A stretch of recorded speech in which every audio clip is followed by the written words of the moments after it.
Welcome to Be Honest podcast with Dr. Yana and Dr. Sherry, where we hold honest conversations about life, relationships, challenges, and everything in between, with unfiltered discussions with real people, offering their authentic stories, experiences, and perspectives.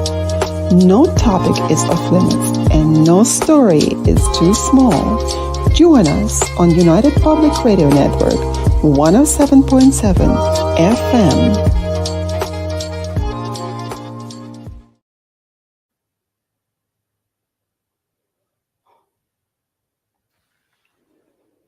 Hello, ladies and gentlemen. We are live today again on Friday from United Public Radio Network 107.7 FM with the gorgeous Dr. Sherry and Dr. Yana. And we're coming live from New Orleans, Louisiana. Welcome, Dr. Sherry. Thank you. Glad So to be good to here. see you. You as Yes, well. I love your sweater. Thank you. Our topic's a little dark today, so I figured we'd light it up. Yeah, this Christmas lights. You're on light today. Yes. Well, what are we going to talk about today? The mask of sanity. What does it even mean? Mask of sanity could mean a lot of things. But with regard to the topic today, we're going to talk about how beneath someone's composure is a whole different being. And in my understanding, that we all do that to some degree, Yeah. right? Yeah, we often have what we carry around what Carl Jung considered the persona, which is actually very good for us in certain situations because that's how we adapt to our social environment. So we all wear a persona, but a mask oftentimes is something that we're concealing. And a lot of times for many people, it's unconscious. I think maybe for many people, it is an unconscious process. It is a very interesting concept, mask, right? The persona that we put forward. I remember when my kids were little, they would tell me, Mom, you're so different with other people. And at home, you're absolutely different person. And I would ask them, so how am I different? And then say, you speak to people differently, and you smile, you laugh more, and when you come home, you're not the same person. And I'm like, oh, what is going on here? So I had to explain it to my kids that we all wear persona. We're all different. And of course, what meaning do we give to the understanding of that face that we wear in public, right? Kids are not so much because for children, it was a concept that they could not understand.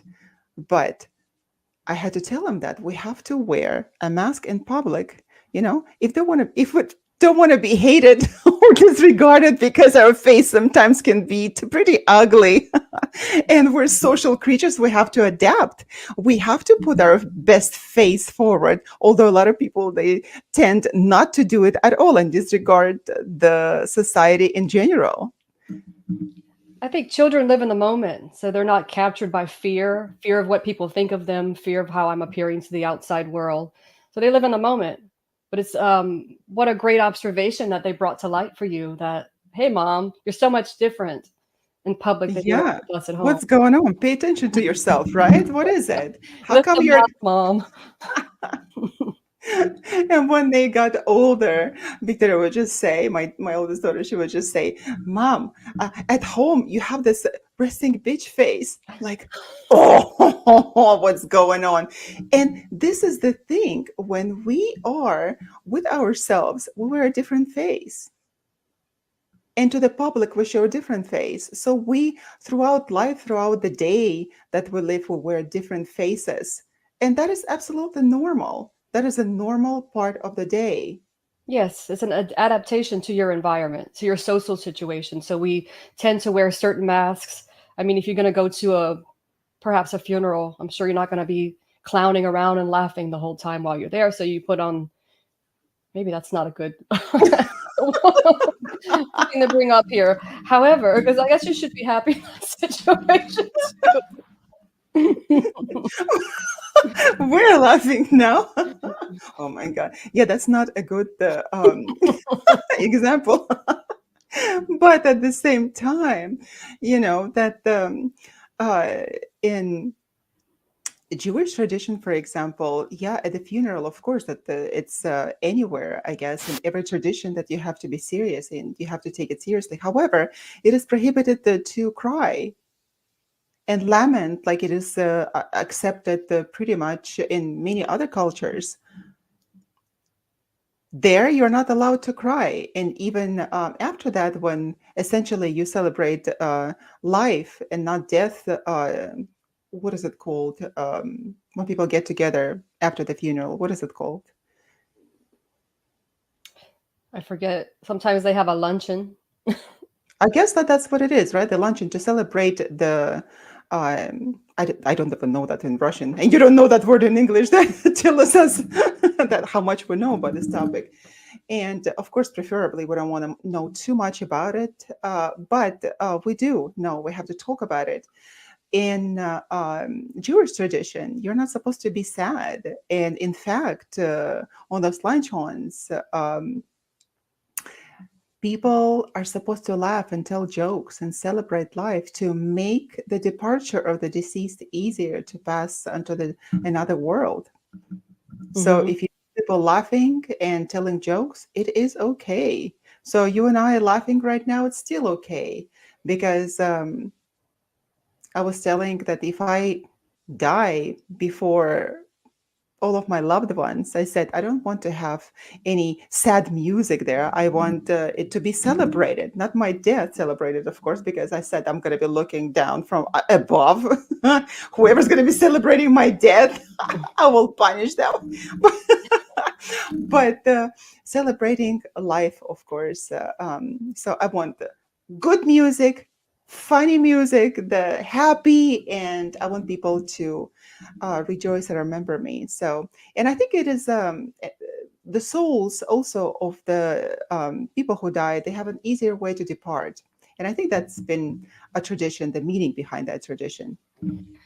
And with regard to myself, upon death, I would leave it in the hands of my loved ones. Whatever will allow them to be at ease. If they want, they can play whatever they want, do whatever they want, say, take the mask off, wear the mask. To me, when I depart, I leave it in the hands of my loved ones to do what they want to bring them peace. That is very interesting concept. Yes, I guess we have to allow people to be themselves. That's true. I guess I'm the controlling person. I want to control people even from the afterlife. I'm going to be watching all of you. You better behave. That is awareness. Awareness.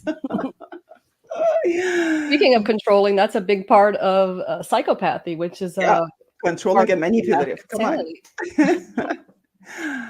Yes. So this is so interesting. So the psychopath, they do represent this dark, dark part of our life. And the interesting thing is that when we call people psychopath, it has become such an overused label that whoever's just misbehaving or not behaving in the way that we want them to behave, right? Something like out of ordinary, they immediately become psychopath, not Mhm. even thinking why, what stands behind it. We overuse that, Yeah, don't you similar to think? the word narcissism. It's usually thrown out there all the time. If someone gets hurt, dumped, whatever the situation may be, a lot of times we project as people to call these people narcissists. However, I think we all have a small smidge of narcissism within us. Doesn't mean we suffer from a personality disorder. That's true. So, wearing a mask can hide our true self from other people. And some people are better at that than others. And do you think that psychopath, they are masters of wearing a mask of sanity.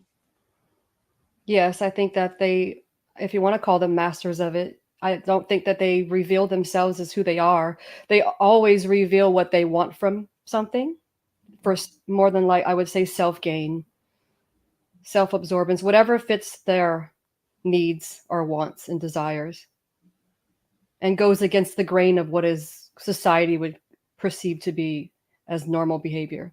So psychopathy is an abnormal behavior, maladjusted. Maladjusted, manipulative, impulsive behavior. Hmm. But a lot of us, we also stumble and understanding the difference between psychopathy and sociopathy. They're So interchangeable. they're interchangeable. Yeah, Hmm. we use them as interchangeably, although sociopathy is a diagnosis of antisocial personality disorder. Hmm. And I believe in the DSM-5. However, psychopathy is not so much, is it? Psychopathy is more of this, is the it's a inter it defines the interpersonal, connected to interpersonal, not necessarily specifically the diagnosis of antisocial personality disorder or narcissistic personality disorder. Sociopathy, I've always considered them to be used interchangeable because they fall under the spectrum of personality disorders. It's a cluster. It's a cluster. Yeah, there's Well, three different clusters in the personality disorder in the DSM, the Diagnostic Statistical Manual of Mental Disorders. So there's three clusters. There's the odd and eccentric behaviors, what tend to be, which is paranoid, schizoid, and schizotypical. There's cluster B, which is antisocial, narcissistic, and borderline, also histrionic. And then there's cluster C, which is avoidant, dependent, and OCD. Those are all personality disorders. So, with regard to the Mask of Sanity, you're probably could list them all under there actually. so they would fall under the antisocial personality disorder, A psychopath, yes. psychopathy, sociopathy. Um, so, what are the traits of the antisocial personality disorder? Lack of remorse, lack of impulse control, impulsive behaviors, going against the norm of society, deviant I- behaviors, criminality. Criminality.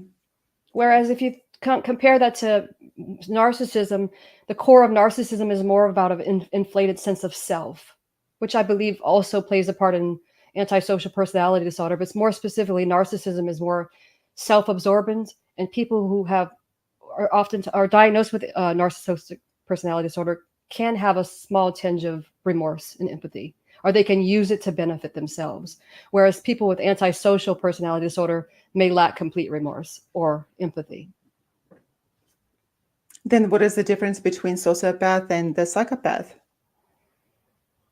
I'd say they use interchangeably. Would the sociopath go to the extent of murdering people? Yes. Sociopath would also do. Okay, so perhaps then, if the sociopath, they do have empathy uh, to some extent and remorse, and the psychopaths don't by nature, So then is that impulsivity? Maybe the essence here in the impulsivity, and that the answer to that lays there, because while sociopathy can be pretty impulsive and psychopathy as well, perhaps psychopaths, they can calculate um, their actions, and perhaps they have more of patience to carry out a plan that the sociopath probably wouldn't, due to still having some empathy. Do you think? I think a sociopath is more related to anti personality, antisocial personality. Antisocial personality. Hmm. Yeah. Well, then for the psychopath, wearing a mask is hiding everything behind that mask. His true feelings, I'm saying his because the majority of the psychopath, they are male and not so much of female. And in fact, out of the whole world population, it's between 1 to 30%. It's different studies, that's what they show. And that is so interesting if you think about it. Um, so the psychopath identifies himself with a mask of sanity that he projects to uh, the society and people around him, versus the narcissists, maybe, and sociopaths. They do not associate with that mask, although they do wear that. They wear different kinds of masks. Both, I would say, wear a mask of manipulation. Whatever is going to satisfy or gratify their intrinsic desires, what they feel. What a lot of times people act out. If we're gonna go as far as to talk about serial killers or people who Mm-hmm. murder for, it's it's impulse control. I think that I've read that they try to hold it on for as long as they can, but once it's an obsession, and once the obsession becomes a compulsion, just like an addiction per se, it's a type of behavior. It's on, and they have a hard time stopping it because they lack certain traits of empathy and remorse and the inability to control their behaviors. They're impulsive. That's true. And they only pretend to care because they don't have empathy. They don't, rarely that would develop any feelings for anybody. If they do develop feelings for other people or even for their pets, they would be shallow. But they're still capable of loving in their own understanding of that love, the shallow love that they have. They can still care for people. I mean, of course, not every antisocial personality diagnosis or narcissism diagnosis is going to set somebody off the deep end and become the next John Wayne Gacy or Bundy or a female Eileen Wuornos. That's true. And then I call them socialized psychopath because they are amongst us and they are everywhere. If we just look at it, a lot of CEOs, a lot of people who have gained the substantial positions in the society, they have psychopathic traits. And this is the reason why they were able to get so high on the ladder, because of having low empathy and consciousness, not consciousness, conscience. Why is those two words similar? Conscience, not consciousness. Although, if we look at the studies of the quite controversial Scottish psychiatrist R.D. Laing, he was talking about something called hypersanity, which is like an enlightened state of being. So, in his understanding, so the mask of sanity that we wear is like a straight jacket, a mask that we put on to the society that we have to break free of our repressed emotions, feelings, thoughts. And in his mind, that we have to move from the mask of sanity to hypersanity to get enlightened, to understand that we have to break away from that. And in order to do that, one has to go through madness. And that is such an interesting concept because now, if we look at the spiritual ascension, if we look at the enlightenment that we were just talking about, how can one achieve it without breaking himself or herself from everything that was not serving him well on the path to enlightenment? There is that madness that comes. So, so in R.D. Laing's controversial thoughts of the hypersanity, I think I find some meaning in them. What do you think about it, Dr. Sherry? Well, I believe in order to get to enlightenment, you have to definitely, if you're living behind a mask of sanity, you have to unveil that. Living the mask of sanity is basically not being authentic. You're not being your true self. I'm showing up with this mask so I can fit in, so I can feel like I belong somewhere. So I think depending on, I guess, where you're at in your life and what you're dealing with, how far are you away from enlightenment? I mean, enlightenment, I think, is a, how do you define enlightenment?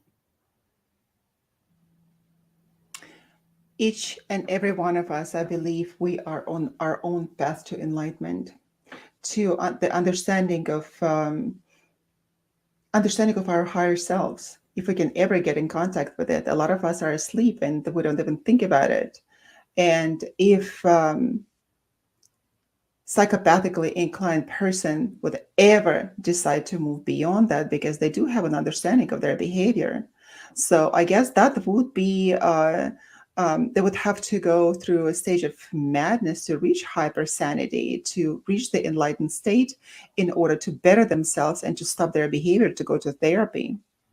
The thing about therapy with people who suffer from severe personality disorders is they don't believe they have a problem. It's very difficult to treat people with NPD, narcissistic personality disorders, borderline personality disorder. They're not the easiest to treat because of their sense of self-absorbance. For example, they don't believe they have a problem. So how it's very difficult to meet someone where they're at when they don't believe anything's wrong with them.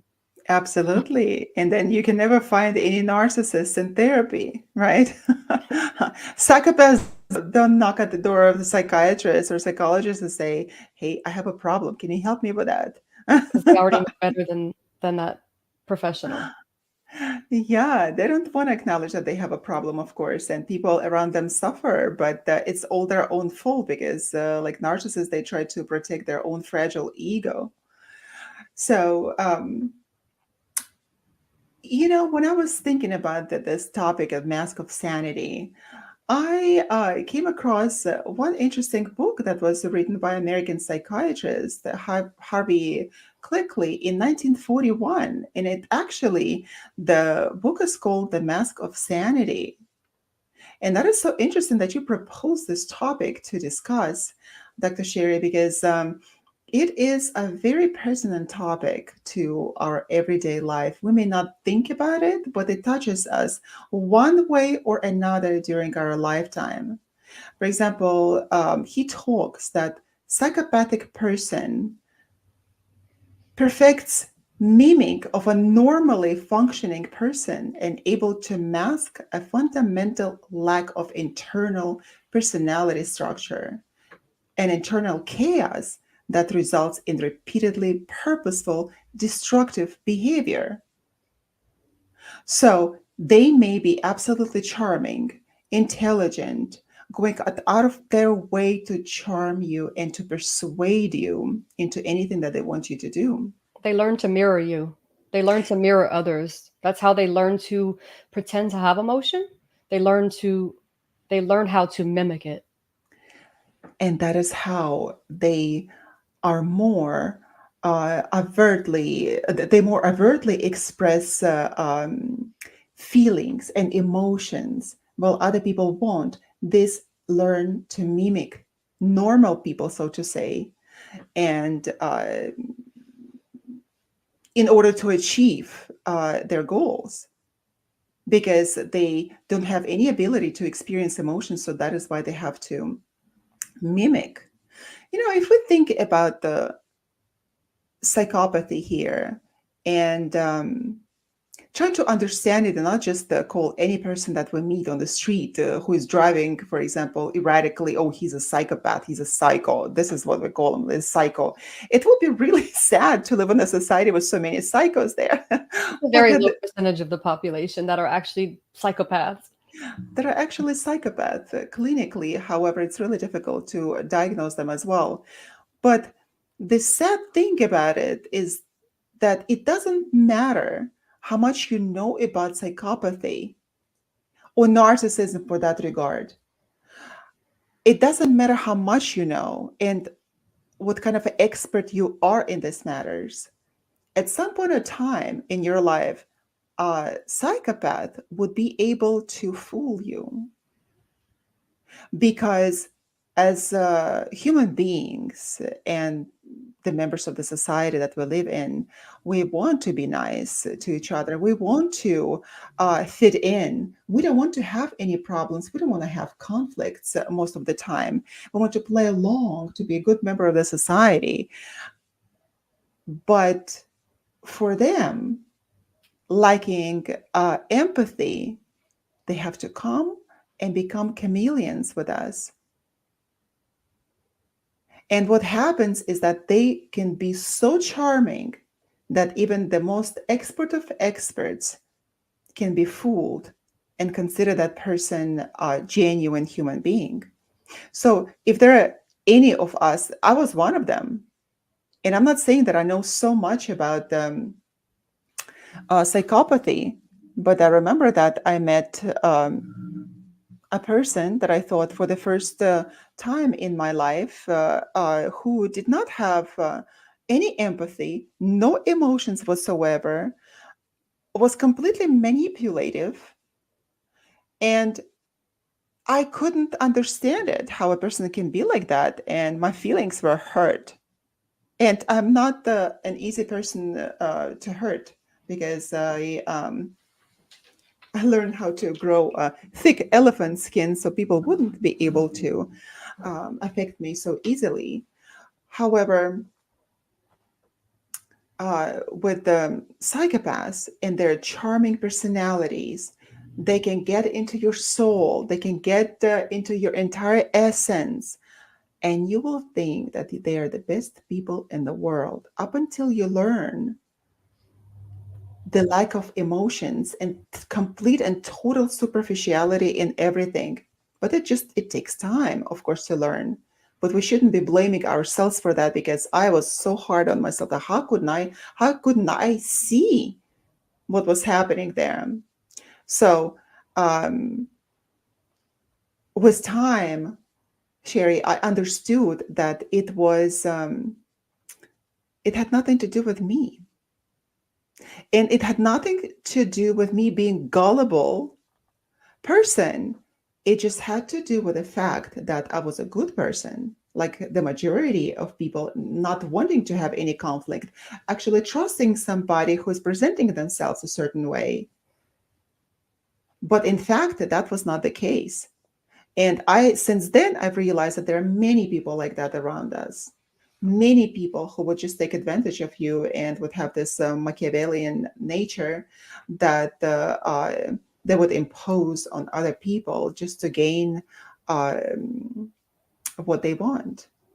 That's why it's important to get to know yourself and get to know other people. Because a person can only wear a mask for so long. Eventually, it slips off. You're going to see behind a mask. There's only so far you can go in life wearing a mask. Some people get really far in what they do, but a lot of times they either go away, leave a situation, disappear, or get caught in some shape or form. And whatever you went through, thank you for sharing your story about that. Whatever you went through likely taught you what to look for with regard to getting to know somebody and maybe the signs and how to pick up on some things when there's a lack of remorse. Antisocial personality disorder, if you're specifically tuning into that, that's really that's a deep one. Yeah, it's pretty deep. However, we don't think about it when we go out of the door in the morning. We don't think about it. Oh, I'm going to meet a psychopath today. I need to get prepared. It doesn't happen that way. I We don't go think by you the can be prepared. You can't be prepared for that at all. And we think that the psychopaths are actually the ones that, oh, they're the Ted Bundys, right? Or Charles Mansons. Um, but in fact, they can be just absolutely manipulative, cold hearted people living right next to us, sometimes being our boyfriend, husbands, girlfriends. And how do we recognize that? How do we not fall for that? I think that it is very important to understand ourselves, like you said, and I totally agree with you. on that, even if that we don't agree on a lot of things, which is a good thing, right? Yeah, we have to carry on the conversation, have a debate. In debate, the truth is born. Well, we respect each other's opinions. That's where there's a effective communication. That is absolutely the case because I want people to be able to um, respect each other and each other's perspectives and know, or at least to try to understand where another person is coming from, because we all come from different backgrounds and different conditioning. And that is why it's important to try to understand what is the person is coming from, or at least to respect the other person's opinion. And nowadays has become a hard thing to do. Um, I believe if most people are good. that is, There's actually a song, I believe, in addition to that statement. that is a very admirable trait. And it's easier to live this way. It's easier. Although I would, if think about that the deeper, then if we believe that all people are inherently good, then and then they, excuse me, then they exhibit this horrible, manipulative, uh, disgusting behavior with the aggression, remorselessness, sadism, you know, then what do we do? What do we do by assuming that everyone is right? We have to be able to understand that not every person is good, not everybody is good around us, and people can have ulterior motives. And the only way how we can learn is to heal ourselves, to continuously pay attention to ourselves. Where are we stumbling in our life? Where we are hurting, where we are dismissing ourselves, where our boundaries are broken. Also, seeing people that are not, maybe not living up to what you think is good or how we want to define that, seeing them as emotionally ill. Uh, a majority of people that murder people are not social psychopaths. They're everyday common people who are dealing with mental issues, maybe addiction. They're dealing with things that may cause them to snap. They may be in a mental health disorder like schizophrenia, for example. So I would say a lot of people who cause other people harm are not always psychopaths. There are good people out there who break, like a mother who kills her children. I believe there's something broken there. I just think it goes against nature for that to occur. And that's when it comes to the biopsychosocial complexity of the brilliant, beautiful human mind. While we're sitting here talking today, because it's so, it's so complex. One person can be something one day and completely different another. That's true. Serial, what sets somebody apart from just someone who commits a homicide and a serial killer is that people who commit like your everyday homicides, it's usually killing people they know for some reason. Serial killers go out of their way to kill people that they don't know, that they target, and that's why it's generally a lot harder to catch those people. In order, I believe, to be able to recognize that the person is ill, for example, right, mentally ill, we have to have some frame of reference. And in order not to fall for the charm and manipulation, we also have to have clear boundaries and understanding of ourselves. Healing that if we were in the pathological relationship before, falling for the psychopathic behavior, narcissistic behavior, let's say sociopathic behavior, would be a normal thing for us. And then we will continue the cycle of abuse, also being a good person at the core, but at the same time being abused. But why? Because that um, situation feels familiar to us. And this is all we know. And up until the time that we figure it out, listen, this is unacceptable. This is unacceptable. Once we start doing that work on ourselves, when we stop um, condoning that behavior, when we put an end to it, there can be some difficult time that we go through at the same time. Um, we will get ourselves on a path to not only survival, but understanding ourselves, learning, growing, and then not falling for the behavior uh, um, of the predators. Because when you meet a narcissist, for example, right, you know that something is wrong.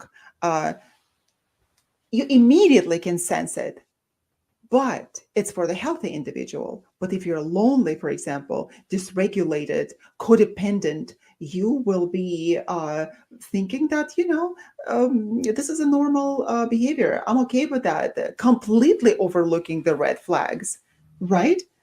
Yeah, if you're maybe your attachment style is other than secure, you may fall victim to, or maybe not call victim to. You may allow yourself to ignore the red flags, as they're called, ignore your intuition. I believe anytime we have a disturbance, anything that disturbs our being, even if it's very small, and if we don't listen to it, we're we might find ourselves in a little bit of, maybe not even trouble, just knowing that I did see the signs, and I did not heed those warnings. I just kept going, like you said, to fill the loneliness, whatever the void might be. Oftentimes it could be primal fear of abandonment, like you might be in a relationship, can't leave, even with you're in the narcissist, allowing the behavior to happen to you because you feel like you deserve it. Deep-seated fear, I believe, that brings up the topic of fear. And again, that's why people wear the mask of sanity. Many times it's fear. Same thing with narcissism. At the very core, it's fear. I must be admired, validated, and given attention, so I don't deal with my biggest fear. Biggest fear and the inherent sense of shame that narcissistic personality disorder or even narcissistic traits, the profound ones that they stem from. Mm-hmm. We can talk about the narcissism and call people narcissists, but at the same time, we don't recognize that in ourselves. We can be our own first narcissists. And of course, we look for the specks in other people's eyes, and we don't see a huge big fat log in our own eye that we need to get out, Yeah, right? that's called playing the victim. Blame the victim. Yeah. Oh, and if we're talking about that, narcissists, they play a victim. If you look at their behavior and the trend and the pattern of their behavior, they're all victims. They all play in the victim card. So it is, while it is very interesting to have scientific talks about this psychopathological antisocial personality disorders and psychopathology and wearing a mask, we can bring all the science into it and the research. But at the same time, what is the best teacher of human psychology to us? What is the best teacher? The best teacher first is life. Oh, actually, first is literature and then life, because we can be thrown into life. And when we're born, we are not given the instructions of how to live this life, right? So when we pop out of the mom's womb, the doctor does not immediately put, here's the instructions for your life. Live your life according to these instructions. We don't know. We don't know. So depending on the environment that we grow in, um, we can become pretty gullible. Like if we did not have to survive, we didn't have any problems to overcome in our life, and we had pretty good parents that were pretty protective. We go into this life, graduating high school, being naive and foolish and thinking that, oh, the world is so nice and kind in rosy tinted glasses when it is not. Well, Unfortunately, yeah.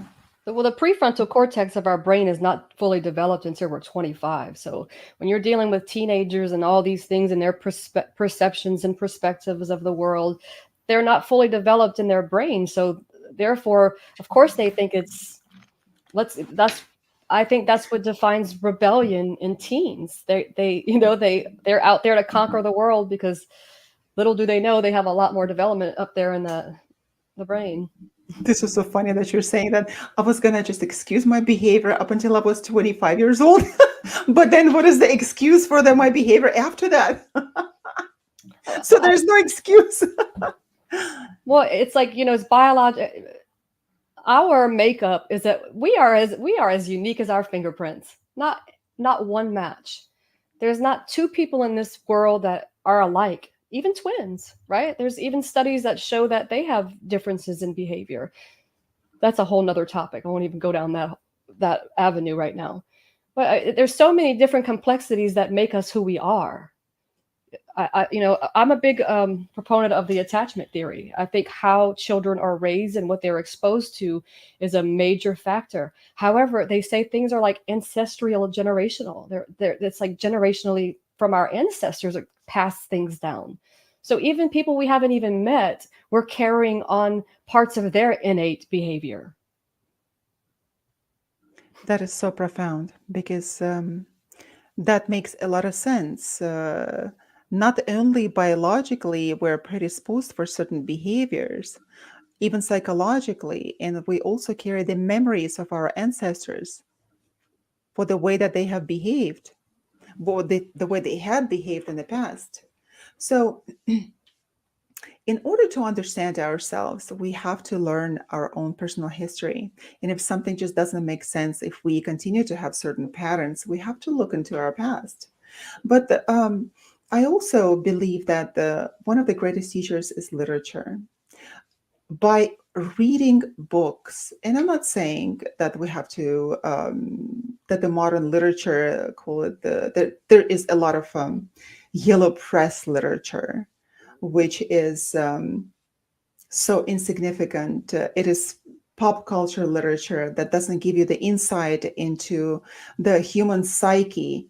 It is filled with the emotional triggers to get you really interested in the story and hook you up in their trilogies and quadruplogies and what is this the 10th and 20 and 50 episodes that come after that if we look at the TV shows, right? And in the books tend to be much less, but with the TV shows now, the media is just brainwashing us and our children, and I can see that because my kids sometimes they watch this idiotic, completely idiotic, brain numbing shows, and like, what are you putting into your brain, right? And certain things that those shows um, project onto young generations, they become a norm for them. They become a norm. So I cannot stress enough reading books, classical books. For example, if we go into the Russian literature and read Dostoevsky, if you want to know about human psyche, human psychology and behavior, read Dostoevsky, the underground notes, and it shows the psychopathology, and you go into the mind of the sick mind. You go into that and you relive the same situations with that person. That's how you learn. This is how you know. If you don't want to learn from your own experience, go into the books, read. Or yes, I think it's important to be informed. Informed, and then how do we become who we are? For example, I've always been interested in human psyche and the behavioral patterns, why we do what we do. Because growing up, we had, of course, we had TVs and everything, but we did not have all these computers, right? We didn't have iPads. We didn't have so many different apps that numb our brains. And we had 3 TV channels, for which I'm so grateful. And we had books. And by coming home from school, I was reading. I was reading. And when I was actually falling sick with different viruses and flus, I would be so happy because I could stay home and read books. I was fascinated by human stories. I learned human psychology, in fact, through the books. Um, This is an interesting observation that I had once while working on my master's in literature. Um, One of my professors somehow said you cannot learn human psychology through literature. And that was such a bad professor. I could not believe that she actually said that, um, because to me, it was the representation, the ultimate representation of human mind. You go into all of these intricacies, how people think, what they do, what throws them into certain behaviors. And if you look at the description of the pathological mind, how it thinks and where his or her thoughts take him, it becomes so fascinating. You starting to understand when you go into real life, subconsciously, you are more or less prepared for that. That's the beauty of the written word, The right? beauty Uh, of the written and word. and we have so much access to written word today that, I mean, for those who are not drawn to literature, I'm there's other avenues as well. I mean, there's just so many resources today. I mean, there's AI today. You can type in anything in there and they'll shoot it back. I would advise you to research a little bit and make sure the information being provided to you is accurate. However, there's so much available today. That's the beauty of evolution, of literature, of the mind. With the whole AI situation, pretty soon we will not even need to write books because this artificial intelligence will be writing it for us. We'll just give it an idea, write this book for me about this topic with this kind of details, and it will, and it will. It will write. However, I will always believe that there's an element behind the writer is what reaches the soul of the reader. You can have something generated for you. However, if it's not coming, if something part of it isn't coming from I think from the human, maybe AI will prove me wrong in that regard. However, I just believe there's an element that the human spirit brings to the whatever's written. That has been the case over the centuries, don't you think? That has been the case. Mhm. And nowadays, of course, this is the deeply unpersonal approach to everything. What do you mean? I wanted to explore this AI situation, and I asked it to um, write an essay for me. And while it was not so personal, of course, I could copy and paste it and put some of my own personal remarks. I was stunned at the complexity and intellectual prowess, so to say, of the written material. Yes, So, if you are a writer, when you read the things that it generates, it oftentimes uses a lot of the similar words. Navigate, crucial. I've used AI to read things and to ask different questions, and a lot of times it will use very similar words in the language of descriptions that it provides. do you think, with our topic and conversation today, people hiding behind the mask of sanity, do you think it would be easier for them to flourish in this world and not paying so much attention to how to behave in personal relationships in their lives? Perhaps it would be easier for them to scam people over the internet because there are already like so many different sites where people meet and date and just socialize, and they don't know each other. Perhaps that the AI would be a way out to construct all of these false narratives that will help them to conquer the minds and souls of other people. You can only go so far with a mask because when you meet face to face, who are you? Are you that AI person that I read? And and here we bring into the conversation deviance. Not everybody's level of deviance, not everyone. I mean, I think everybody has a level of it. We all have things within us that we may not share with the world, that we may take to our grave per se. But there's a level of deviance that certain people have, that they're searching for that fix. There might, from deviance can range from like criminality. Someone may get off on, with pedophiles, rapists, serial killers, mass killers, spree killers, whatever level of psychopathy, whatever level of deviance that they're trying to have that control of. Like Ted Bundy said, he said, "You feel, you feel the last of their breath leave their body. You're looking into the person's eyes. As that person, in that situation, you're God." So he was saying, like, I was like, I'm probably butchering that quote. I apologize. But he basically felt like he was God. Speaking about God,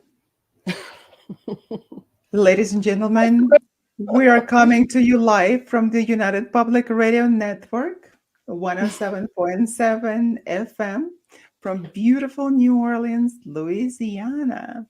And I'm Dr. Yana. I'm here with Dr. Sherry discussing this interesting and profound topic of the mask of sanity, of what stands behind it.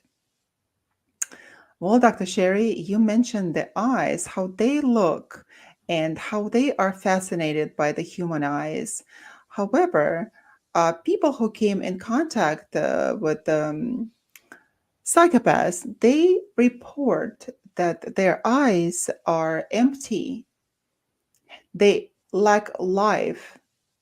They are more like what they call it, the reptilian eyes, because as human beings, you can sense what is behind the mask, because we all have our own inner sense and intuition that we should use more often than not. And this is what people report. They report an empty person is like a shell. Well, if someone doesn't have remorse or they lack remorse, that you're probably going to appear as a shell. You have an inability to empathize with another human being. That sets you apart from, it gives you a distance between another person. Inability to relate with emotions and feelings. There is such a thing, as we all know about the tree of life. In the Kabbalistic tradition, there are angels, 72 angels that are above the ground. And then again, there is a reflection of the tree of life that is underneath the ground, the same tree, but the opposite function of the angels. They're still angels, but they're called klipot, and what it translates as the shells. So it makes me think now about the connection between these two notions. Psychopaths being as empty shells, and the shells as the klipot in the Kabbalah. So, what is there, perhaps in the psychopathic individuals? Perhaps their spirit maybe is not what they are, or perhaps it was substituted by the spirit of some sort of different entity. If people report their eyes as reptilian eyes and not human at all. Perhaps there is something that is taking over those people or even living in them. That's a whole nother show right there that you could Ooh. bring to light. I Bringing think the archetypal psychology and everything into it. I think that's intuition from some people. If it's something they've witnessed of the person before they knew of their heinousness. However, when you find out what someone's committed and what they're capable of, and you say, well, their eyes are really dark and empty, and they seem like a shell, that also could be a confirmation bias of your own perception, depending on what you know. But I do think it's important coming from someone who has not met them before they were convicted of perhaps a heinous, despicable crime. I hope I never come across anybody like that in my personal life. All Well, if those, you do, let's hope you live to see it and go beyond. I hope I live to see, but don't not go beyond. What are you talking about, Dr. Go beyond Sherry? them. We started on this dark note and then go beyond. I don't want to go beyond yet, my dear. I still want to Going stay beyond the here. self would be like Understanding, enlightenment. yes. It's Enlightenment, understanding. it's no Yeah, big. longer relying on yourself to get everywhere. It's relying on something that's greater than you. Yes. Whatever that's defined by the viewers, however you define that for yourself. Yeah, because with psychopath going beyond of this world it can mean something else, quite literally. Um, with the going back to this eye situation here that we discussed, it is such an interesting observation that people made that their eyes are empty. Science says that psychopaths they have reduced eye contact.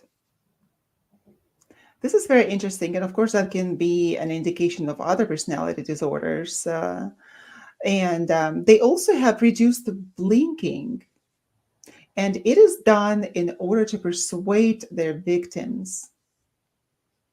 I've noticed that when people lie to me, and this is one of the indicators, and of course, that you have to take I'm gonna start blinking some. a lot now.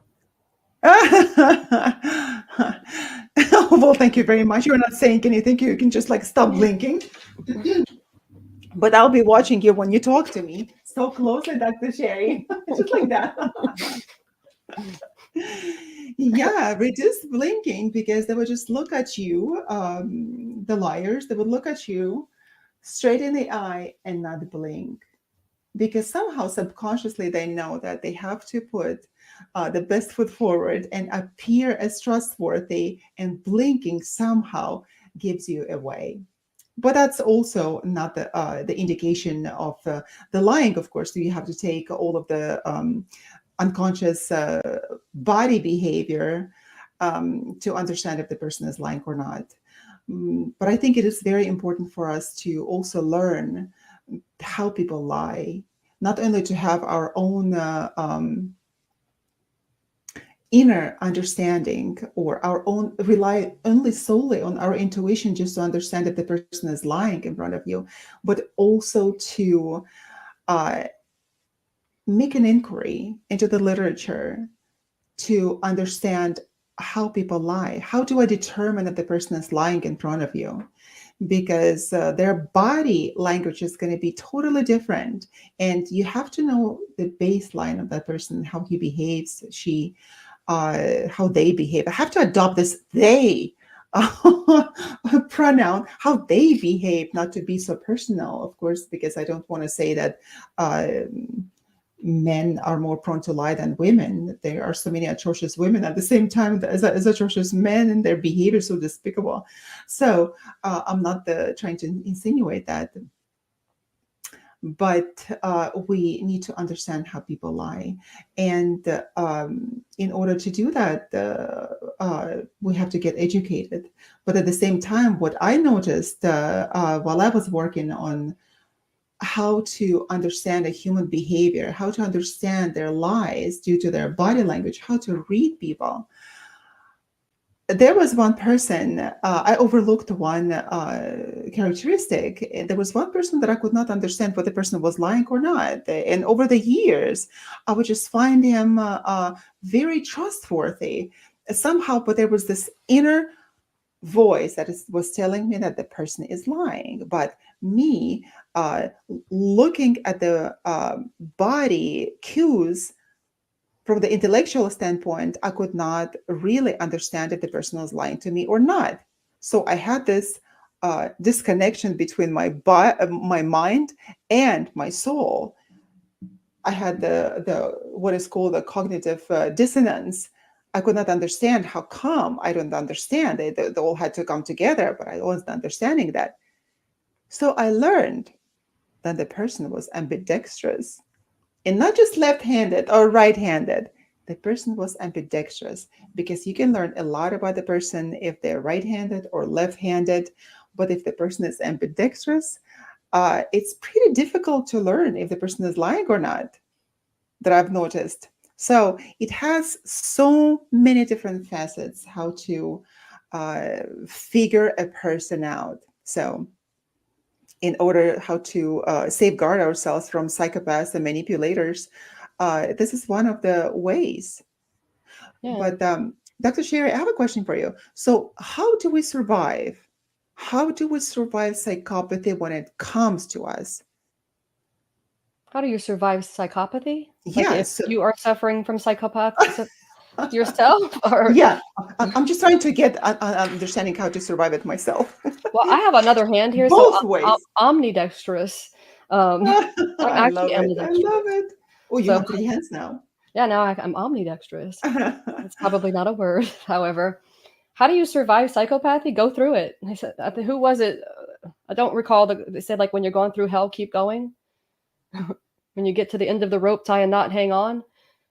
I mean, you just have to live. It's a part of the live experience. I think it all starts with getting to know thyself, know who you are. So when you're facing someone who's presenting symptoms of behaviors that are abnormal or maladaptive, you'll pick up on it. You may be disturbed by what this person says or what they do. Just doesn't something may seem off, and to survive it would be to walk away, leave it alone. Leave it Don't try to alone. figure it out. Oh, let me just stay a little longer and see how hot it gets over here. Exactly. And to get the fried on the hot skillet up until the point of being burnt completely and lose your existence. Yeah, that happens. That happens Oh with yeah, I people. know. I have scars. Yeah, with I've done it. psychopathy, people get the not only scars signify that you have moved along, right? That you have either survived or you moved past that, understood what was happening. But some people have open wounds and they're not able to move away. However, they must understand that with psychopathy, like you rightfully said, so that you have to move away from the person. It's incurable, and the person is going to always be who they are. The same is with narcissists. Of course, I would advise not to lightly call everyone a narcissist, although it is so tempting. But at the same time, when you figure the person out and the person consistently showed exhibited narcissistic behavior and gaslighting and manipulation, uh, you have to understand, or you have to ask yourself, do I want to survive? Do I want to live a good life, or I want to be still with this person and to lose myself completely, be fried on the skillet and lose my life? You have to ask yourself that question. And by asking that question, you're making a step toward yourself, understanding yourself. And a lot of us, we cannot understand how in the world could I have allowed this person to treat me like that? How in the world did I let myself stay with a person for so long? Right? That is the first response. But then we should avoid blaming ourselves. Yeah, you can just blame yourself for a while just to get in touch with yourself, whether that works for you or not, blaming yourself. But at the same time, we should steer away from blaming ourselves. Well, We you don't should. blame yourself, but you have to take responsibility for showing up. I suited up. I showed up to this relationship. I allowed myself to have this lived experience. And like you said, don't beat yourself up, which is not easy to do when we go through those things. But I think the biggest key to getting to know yourself is taking responsibility. I allowed this. I showed up. I set the ball rolling. This person showed me A, B, C, and D, and I failed to. Because generally in the beginning, we don't see all these things because we're dosed up on our neurotransmitters and perhaps the other things of fear and loneliness. I agree with you. Don't blame yourself, yet you have to take responsibility because at the end of the day, it doesn't matter what someone else did to you. How you react to it and how you continue to live your experience, that's how you're going to get through life. And I think that's how you'll get to that. What did you call it? Hypersanity? Hypersanity, right? And it doesn't matter what another person does to us. It's how we react to How what we they've done. react to that. And for that, we have to become conscious. Yeah, and like conscious of our own life and behavior and thoughts and feelings. And yeah, that's a not easy thing to do, but it's very important to take that step towards yourself. yeah, and when you're blaming yourself, that's another part of being a victim. The poor I don't want to call it the poor me syndrome because that's just what I've been told, but if you stay in the victim, you can't consciously live. Victimhood, I believe, is riddled by fear and shame and guilt because when you're blaming yourself, blame equals shame. You mentioned Churchill's statement, if you are going through hell, keep going. While it may be true, when we go through bad periods in our lives, there should be a time when we go through hell and we don't see the end at the light. We don't see the light at the end of the tunnel, or the tunnel at the end of the light. Who knows? Dark light. When we don't see it, we have to stop and ask ourselves, do I want to continue through that hell? Or do I want to get out of it? In a situation, Churchill was talking about the war, right? We had to go through the war. We had to survive. It was a hell for the whole humanity. With the situation with the psychopath, if you have the ability to get out of that relationship or step away from the situation, then you should do it, because there is no light at the end of the tunnel with the narcissists and the psychopaths. They are incurable. They will continue to behave that way and destroying you and your soul and your body a lot of the times with the psychopathic behavior. How, yeah, in addition to that, and it becomes you that it becomes the person who's destroying because you're choosing to stay in that hell. And when so you exactly they may continue to destroy you, but you're the common denominator of you are destroying yourself by staying in a situation that no longer serves you, by showing up to the table where only poison's being served, drinking the same drink, you're drinking the poison expecting someone else to die. So That's taking true. responsibility, taking off your own mask of sanity, taking that mask off. Your own mask. Yeah, like you're going through hell, you're living in a situation that's destructive to you, you're riddled by fear, you're so afraid of the unknown, you're in so much pain but you're so afraid to change, so you're like, what do I do? It's going to hurt no matter what. Like Carl Jung said, getting to the conscious is going to be painful. Bringing to light everything that we have to deal with to get to that hyper sanity is going to be painful. Pain is how we grow. Pain teaches us what we don't want to touch again. Pain is same with trauma. It brings us strength. Where there's light, there's dark. It's always there's a balance. That's what life is about. Is trying to maintain that balance. Not too much light, not too much dark. A little bit of That's both. true. Well, I don't want to step on my transmitters. Like you said, step on my neurotransmitters. I don't want to step on my neurotransmitters. What feels good? Dopamine is fantastic when you meet somebody and it's like blows your mind. And you, at a certain point, you have to be above that. Not above that. It's like how do you go above your neurotransmitters? But to see through that, it's just a system of reward. That's all it is. Am I willing to pay the long-term pain for a short-term gain? Am I willing to participate in something that's going to bring me pain long term? And this is an ongoing process.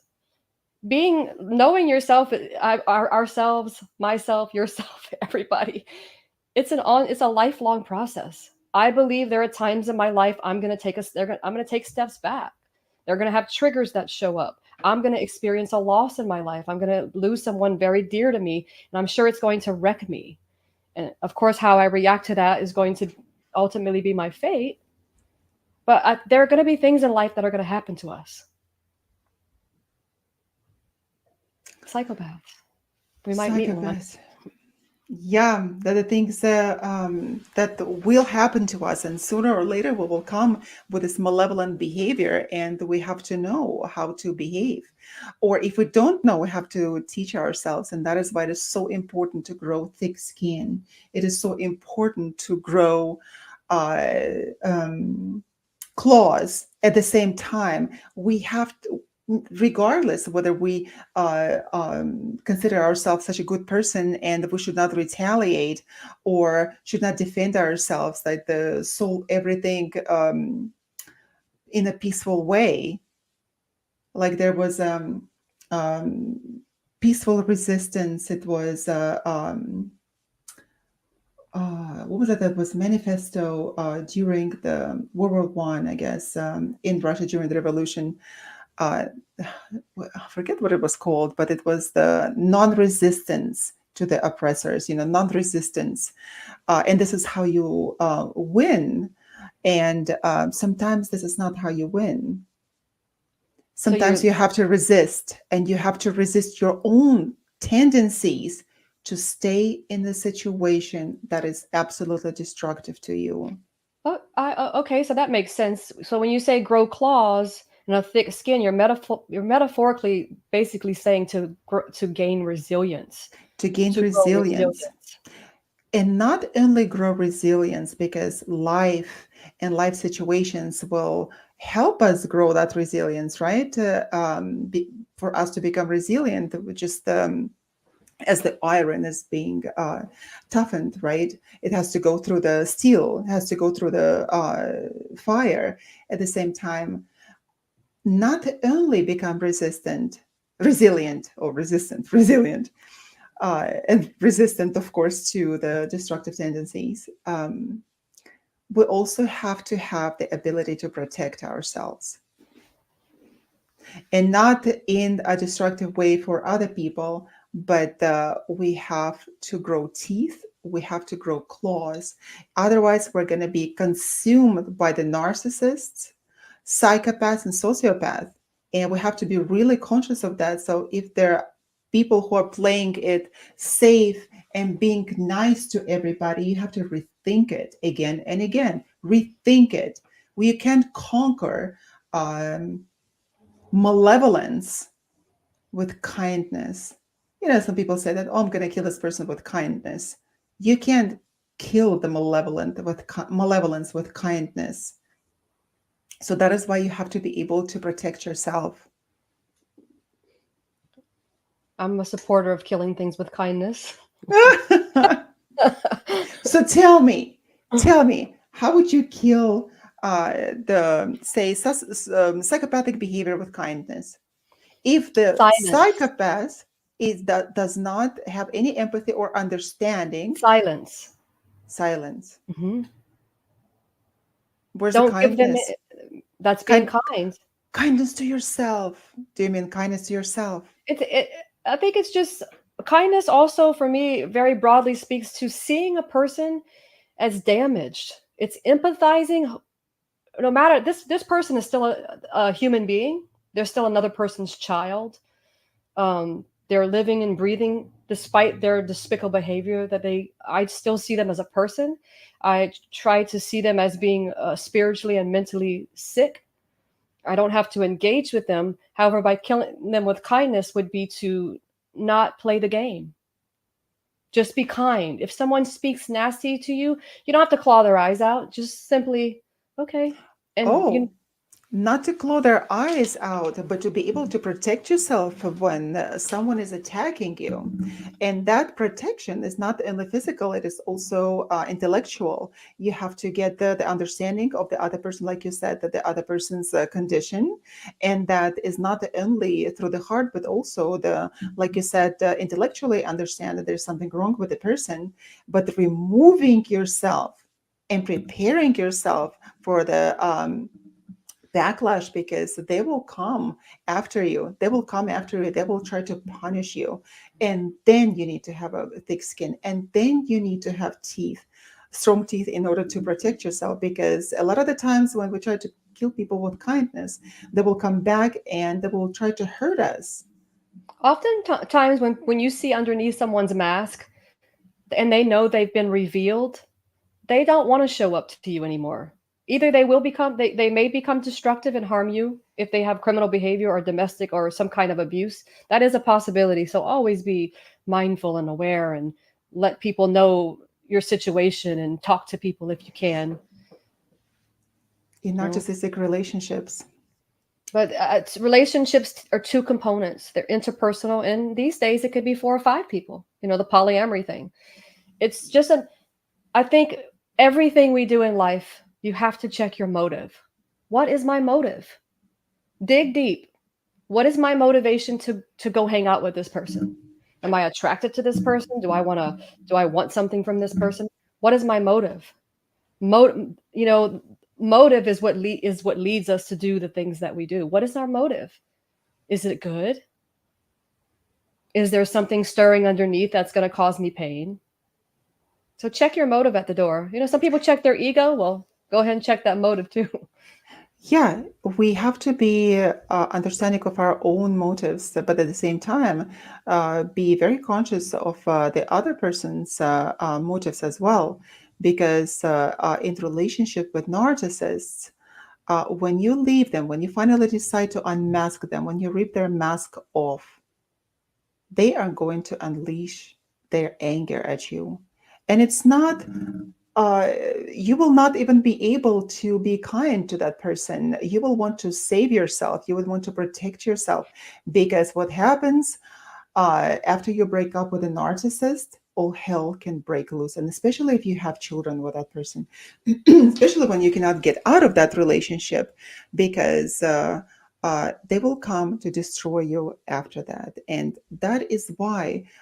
In narcissistic relationships, we have to be, or psychopathic for that regard, have to be pretty conscious of the damage that they can do. So educating yourself is very important and understanding. If you rip the mask of the psychopath, sociopath, or a narcissist, they will come after you. So in order, I would just warn people not to Some of rip them the will mask of leave. the person. Hmm? Some of them will leave. Once some of There's different levels of psychopathy. There's different levels of narcissism. Not all of them come after you. I just wanted to just also say there are ones that just move on. They leave. They have affairs. They disappear. So there are so many different levels of the mask of sanity. You may think you know one person, and then they ghost you in a relationship or something. Those are, again, someone participating in that behavior does not make them a narcissist by diagnosis. True. But That's if there are enough red flags and patterns of behavior, we must be able to understand that at some point in time, when you leave the person, and by leaving them, you understand where they come from, right? You're unmasking their nasty behavior. And by unmasking that, they can become pretty cruel and go after you because you yeah. unmask them. They And unmask themselves. That's how I look at it. They take the mask off. This is me. Here I am. You just see the true colors. Because as soon as exactly, they walk out of that door, they're going to put it back on. More than likely. exactly. True, but it is our goal, it is our responsibility to ourselves to see it. Because when people reveal themselves, they're being truthful. Yeah, we can sometimes do things in rage, right? Our emotions and hormones are playing, they're going out of the roof. But with a calculating behavior that stands behind narcissistic and psychopathic behavior, uh, the trend behind it, we need to understand the pattern of behavior, and not let them know that you have figured them out. Once they know that you figured them out, then the situation may become pretty dire. So, like you said, Dr. Sherry, remove yourself from the situation. You Or don't have don't to let do them anything. know. Yeah, If you don't let them know. Or abuse, absolutely do not do anything that can put yourself at harm. exactly. Walk away. Become a gray rock for them. Walk away. Don't try to change them because you will not be able to change them. Just if we look back at our lives and look at the certain relationship that we had had and ask ourselves, did I give it enough effort? And how many times did I give second, third, tenth chances? Or how many times did I show up? personally myself in a relationship having no clue how to even live in a relationship, and I'm being the one out of fear of abandonment. I may be jealous, I may be displaying behaviors, I may be the one that's considered to be displaying narcissistic behaviors. So again, Absolutely. it's about also unveiling our own masks, being who we are, because we might be showing tendencies of narcissism. And again, let's also re um, reiterate that all narcissistic people are not psychopaths, and not everyone who's displaying narcissistic behaviors are narcissists or Exactly. diagnosed narcissists. Absolutely. So we have to watch our language when we say it. So whoever is a psycho, whoever is a narcissist, you know, I wrote once in a paper and also submitted that to my professor a long time ago during the master's degree. I said, we are all narcissists to an extent. And he just disagreed with me. We are narcissists, all of us, to some extent. And the healthy share of narcissism should be present in us. We should be able to love ourselves, not at the pathological level, but at the level to appreciate ourselves Hmm. and acknowledge ourselves, our self worth, our boundaries, and be able to put the foot down. This is what it means. And that takes away the narcissism from it. Because narcissism is an excessive focus. It's excessively focused. The need for validation, the need, when you stay in a situation where you're constantly needing validation to survive, you're kind of living out a narcissistic pattern of your own. You're relying on something outside of you to make you feel whole. Doesn't, again, that's why the term is used so loosely in today's language. Narcissist this, toxic this. Um, but I would halt to call somebody a narcissist unless they've been diagnosed as such. But I think the term's going to continue to be used loosely. Absolutely, it will be. And the majority, of course, the people with narcissistic personality disorder, they will not be diagnosed because nobody goes to the therapist and say, "Hey, yo, I have a problem." It's usually when you do a forensic assessment, and that's like in incarceration, in the True. criminal in courts, you'll have the different types of psychopathy tests that can identify traits in narcissists and sociopaths. That's true. And that's when we can learn. And the majority of cases actually come from there. That's that Hmm. we know of course. And it's very important to get educated on that. Absolutely important. Oi, I would have loved to have a lighter topic of conversation, but That's why I wore this light shirt, tried to lighten it yeah, let up. me look at that. Let me turn It on those little says light bulbs it on up, your sweater. It says light. What does it say? light it up. Light. Light it up. Yeah, yeah, yeah, yeah. Light it up, which is really nice. But you have to embrace darkness in life. You cannot, we don't live without it. It's very important to embrace the dark side. I think naturally I'm funny, happy, and a loving, kind being, but I've always been drawn to the dark side. I have a master's in forensic psych. I'm so intrigued truly by the human mind, especially the darkness of it. How can someone murder someone, um, chop them to pieces? What do you call that? Can't even think of the term. Um, Not deconstruct, and Dis- use their disseminate. skin. No, there's a term What's for it. Not decapitate, but I mean, see, I know I throw these terms out here lightly, like it's no big deal because these things happen to real people. But I mean, look at Ed Gein. He was the popular serial killer who went on to be depicted in American Psycho, Texas Chainsaw Massacre. He killed people. He killed a pretty woman, and he wanted to. After his mom died, he wanted to be his mom. He wanted to like use the skin to be his mom, as from what I remember. He made things in the house like lampshades, um, corsets with the skin. So it's so fascinating that I mean, it can get very dark. That's what they did in the Nazi camps in Auschwitz. The Nazis, they were actually, there was one woman, I don't remember her name, but this is what she did. This is what she did. They made lampshades with the human skin and the pillowcases, with the pillows stuffed with the human hair and all that. This is like so Gosh. horrible. I know. I took it even darker than Yeah, let's move away from that, Dr. Sherry. That's it. For Pete's sake, what are we talking about? The holidays are coming. We need to be happy. How am I going to go about my life today, tomorrow? Okay, on a positive note, nice on the positive. Say something nice, Dr. Sherry. Come on, just take us out of this darkness. There is light at the end of the tunnel. That's it. Elaborate on that, Dr. Sherry. Please elaborate on the light at the end of the tunnel. At the end of the day, it's a matter of how you view yourself in the world and the world around you. What brings light to your life? Do So you see what darkness? Do you see light? what brings light into your life, Dr. Sherry? My children, this podcast, friends, knowledge, spirit, the sun, The sun. this ring light here, That and looks like a beautiful people sun, like right? you come into my life.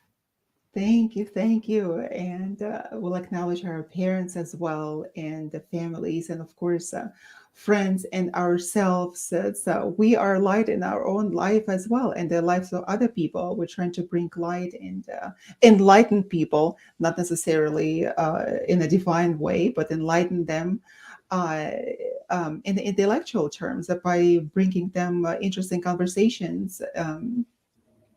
And the information that can shed the light on different situations in their lives. So, yeah, and speaking about the light and the sun, yesterday we had the winter solstice, with which I congratulate you.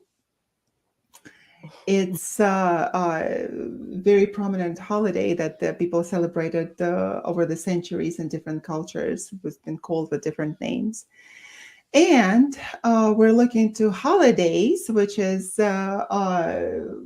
Christmas, Hanukkah fest, and then the Christmas, New Year's, everything else. And I'm not looking forward to making New Year's resolutions. Oh, who needs a resolution? Just be honest. Be honest, See the decide light for within. yourself. Exactly. Be honest with yourself what you can do for the achievements that you want to have in the new year. Be honest with yourself. Like trying to lose 100 pounds in the new year, trying to be realistic. Just say a couple of pounds a month, and maybe perhaps that would be more achievable, right? Or perhaps writing a book would also be achievable with small chapters that you write and just the bite-sized pieces, of That's course. right. They say, how do you eat an elephant? One bite Yeah. at a time. Well, I don't want to eat an elephant. Dr. Sherry, what are you talking about today? Eating an elephant. That's a figure of speech. Sometimes there's an elephant in the room, so might as well eat it. Like eat that frog, eat that elephant. That's right. Yeah. So in the new year, I wish everyone who is listening to us right now and who is not quickly come to the screens, quickly come to the radios, because I'm going to be unleashing blessings on you.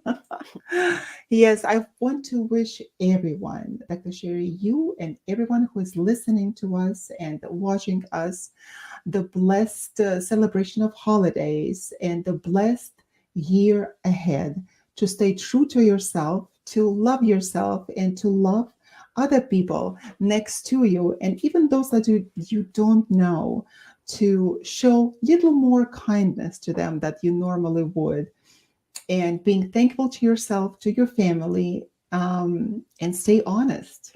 Stay honest. Be honest and stay honest to yourself. That's right. Without it, it's nothing is possible. You have to be honest with yourself. Understand yourself on a day-to-day basis. It's not an easy thing to do. We like to lie to ourselves. I was the first person. Oh, I love to deceive myself because it just felt so good up until the time that I said, this is enough. This is enough. I am going to be my best friend to whom I go to consult. You know, sometimes you just want to converse with an intelligent person, which is yourself. Well, good luck with that. Good That's luck. running on a little self-will there.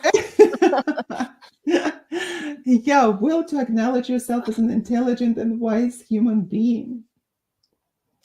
So be kind to yourself and love each other and read books, read literature to enlighten yourself about different situations in this life That's right. Look in the and mirror. human Love yourself. psychology.